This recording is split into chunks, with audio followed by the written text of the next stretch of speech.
할렐루야. 오늘은 7가지화 5번째 말씀 시간입니다. 오늘 말씀의 제목은 표리부동의 신앙. 본문은 마태복음 23장 25절로 26절의 말씀입니다. 제가 한번 읽어드리도록 하죠. 화 있을진저 외식하는 서기관들과 바리새인들이여, 잔과 대접의 겉은 깨끗하되 그 안에는 탐욕과 방탕으로 가득하게 하는도다. 눈먼 바리새인이여, 너는 먼저 안을 깨끗이 하라. 그리하면 겉도 깨끗하리라. 아멘. 오늘 본문을 읽다 보면 겉과 속이 같지 않다라는 뜻을 가진 고사성어 표리부동이라는 한자어가 생각이 나죠. 마음이 음흉하여 겉으로 보이는 언행과 속마음이 서로 다른 사람을 이룰 때 우리는 이 한자성어를 곧잘 사용하곤 합니다. 대표적으로 부정부패를 일삼는 사람들이나 변절자나 사기꾼 등에게 사용함을 알 수 있습니다. 또 이 말과 비슷한 말로 양두구육이라는 말도 있는데, 밖에는 양머리를 걸어두고 가게 안에서는 사실은 양고기가 아니라 개고기를 속여서 판다라는 의미가 있죠. 오늘 본문 말씀은 바로 이러한 표리부동한 사람, 양두구육 같은 사람, 겉과 속이 다른 신앙인들과 그런 교회에 주시는 주님의 꾸짖음이라 하겠습니다. 그러한 의미에서 오늘 본문에서는 표리부동의 예를 주님이 잘 말씀해 주고 계시죠. 겉으로는 깨끗하고 아름답게 보이는 잔이지만 그 속은 탐욕과 방탕, 더러운 것이 가득 차 있다는 것입니다. 성경에서 그에 맞는 잘못된 신앙을 가진 교회로 기록된 대표적인 교회가 요한계시록 3장에 나옵니다. 바로 사대교회죠. 남은 자 또는 새로 생겨난 도망쳐 나온 사람들이라는 의미를 지닌 사대는 소아시아 지방, 즉 현재 터키의 이즈미르에서 85km 떨어져 있는 옛 도시로, 지금은 영어로 사르디스라고 불리고 현지어로는, 터키어로는 살리힐이라고 불리는 곳입니다. 도시의 앞으로는 팍톨루스라는 강이 흐르고 뒤로는 투몰루스라는 산이 자리 잡고 있는 도시입니다. 사대의 이러한 지정학적 위치는 사대를 난공불락의 요새로 만들었고, 황금의 도시라는 별명처럼 화려하고 부유했던 도시였습니다. 마이다스의 황금손, 전설의 근원지가 바로 여기 사대입니다. 그리스 신화에 따르면 디오니소스, 즉 술과 축제의 신이죠. 이 디오니소스는 자신의 스승 실레노스를 환대한 마이다스 왕의 소원대로 왕이 손으로 무엇을 만지든지 간에 황금으로 바뀌도록 그의 소원을 들어주었죠.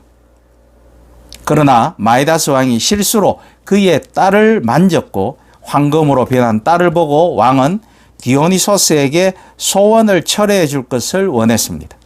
따라서 디오니소스는 팍톨루스 강에 가서 손을 씻도록 말해주었고, 마이다스는 그 강에서 그의 황금 손을 씻음으로 정상적인 사람의 손으로 돌아오게 되었다라는 신화가 있죠.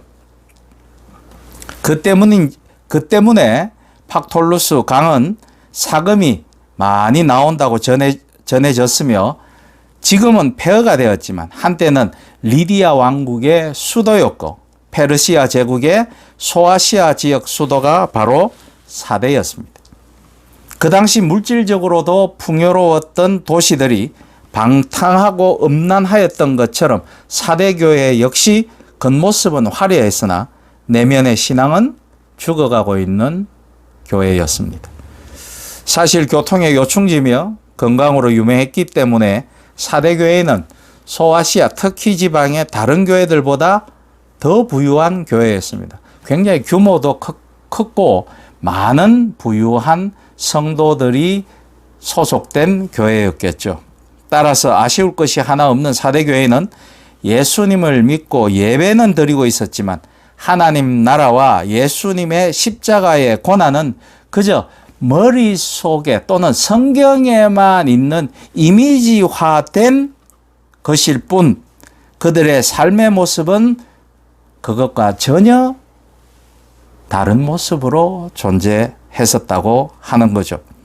예수님의 이름이 이들의 가슴을 뜨겁게 하는 것이 아니라 화려한 옷과 값비싼 음식, 명품 액세서리 등과 같이 세상이 추구하는 욕망의 화려함이 그들의 가슴을 들뜨게 하였던 것입니다. 이를 두고 사도 요한은 계시록 3장 1절로 2절에서 이렇게 지적하고 있습니다. 사대교회의 사자에게 편지하라. 하나님의 7 영과 7 별을 가지신 이가 이르시되 내가 내 행위를 아노니 내가 살았다 하는 이름은 가졌으나 죽은 자로다. 너는 일깨어 그 남은 바 죽게 된 것을 굳건하게 하라.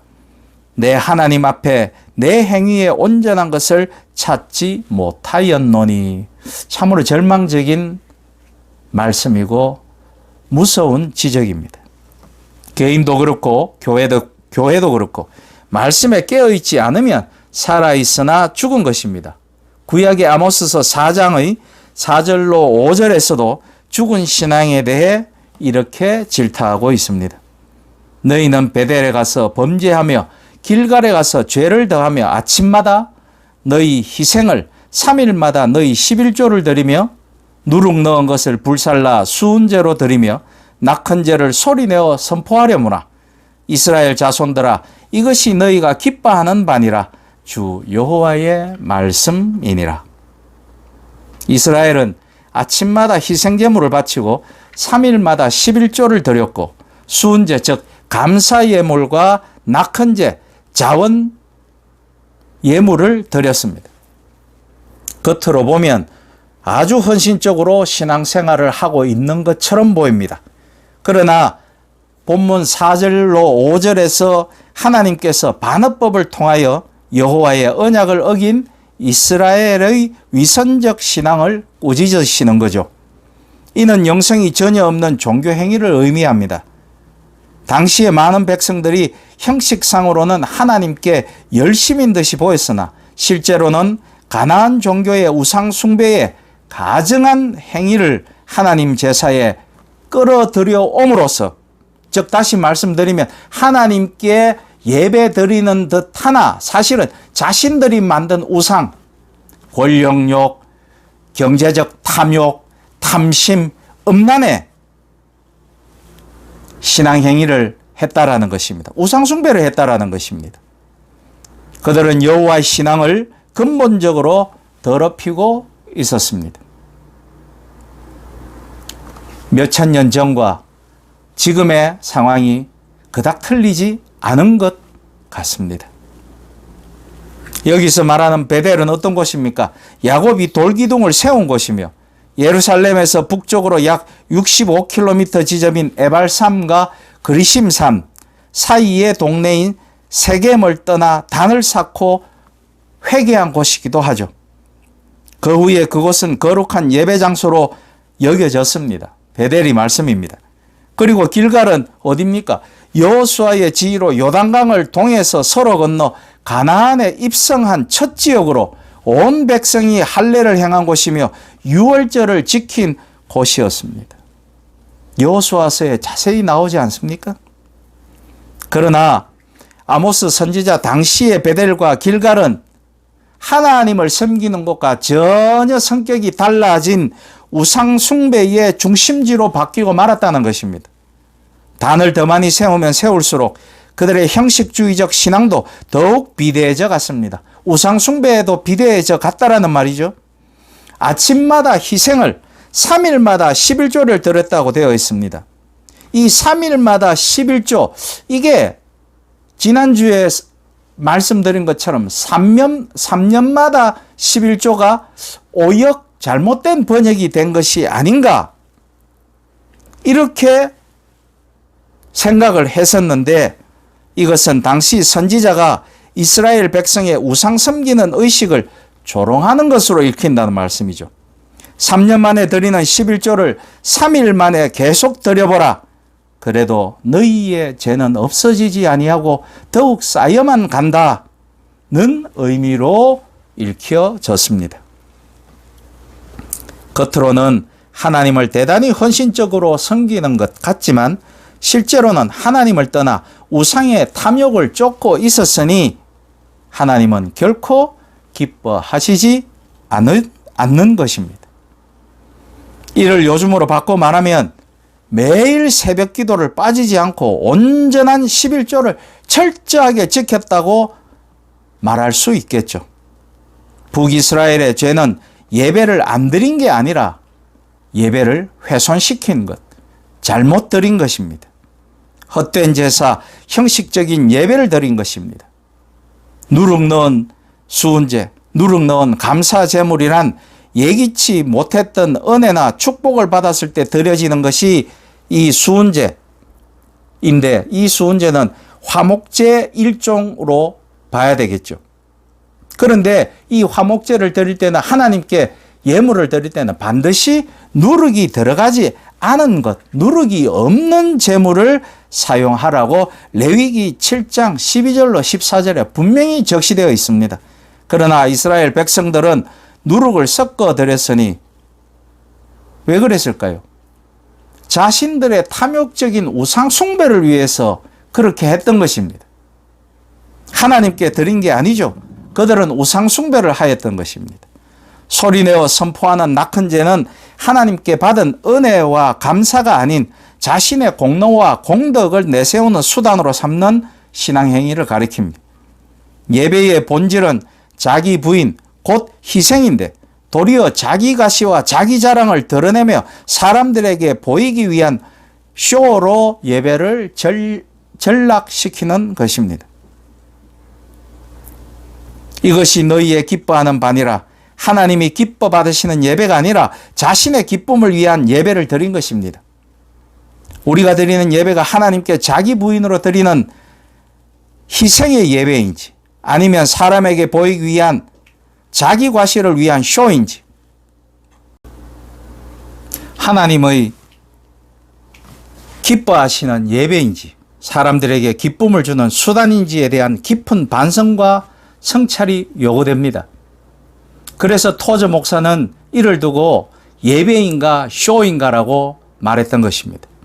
오늘날도 교회에서 성경에서 말씀하고 있지 않음에도 불구하고 나만의 신앙적 방식과 아집으로 내가 복음을 써서 가슴 속에 품고 다니면서 오직 그 말씀에만 의지하는 목회자, 신앙인들, 남들에게 무례하게 비치든지 말든지 간에 나 이렇게 기도 열심히 한다고 울부짖으며 큰 소리로 했던 말 또 하고 또 하고 했던 말 또 하며 시간을 길게 늘리기 위해서 하는 기도. 더 기가 막히는 것은 유초등부 예배에서부터 아이들에게 부르짖어 기도하라고 주여 삼창을 가르치면서 그런 교역자들, 그 어린 친구들이 벌써 얼마나 많은 억울하고 한이 가슴에 쌓여서 울부짖으며 기도하라고 가르칩니다. 기도는 즐거운 것입니다. 하나님과 1대1의 코람데오로 만나는 아주 은밀하고 소중한 시간이기 때문에 그것은 기쁨이 넘쳐야 합니다.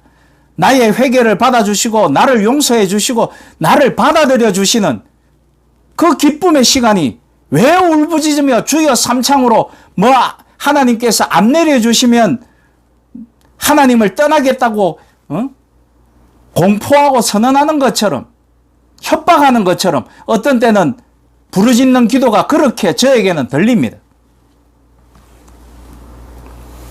또 이상한 점은 아이들이 여바이가 울며 큰 소리로 기도하니 눈치가 보여서 없는 눈물 짜내가며 울며 기도하는 모습을 어린이들 수련회에 가서 제가 많이 목격하였습니다. 외식 행위를 어려서부터 교회에서 가르치고 있는 것입니다. 알게 모르게 우리들의 외식적인 신앙 행위가 얼마나 많이 넘쳐나는지 우리는 알아야 하고 돌아보고 바꿔야 하고 회개하여야 하는 것입니다. 하나님을 경외하지 않는 백성이란 다름 아닌 정의를 짓밟고 진리를 왜곡하고 진실을 외면하는 백성들을 가리키는 말입니다. 그런 백성들이 드리는 예배나 제물은 하나님께서 기쁘게 받지 아니하십니다. 그것들은 그저 자기 좋으려고 행하는 외식적인 예배일 뿐인 것입니다. 자기 위안입니다. 어떤 분들은 이런 말씀을 하십니다. 목사님, 설교가 왜 그렇게 우리의 가슴을 아프게 하십니까?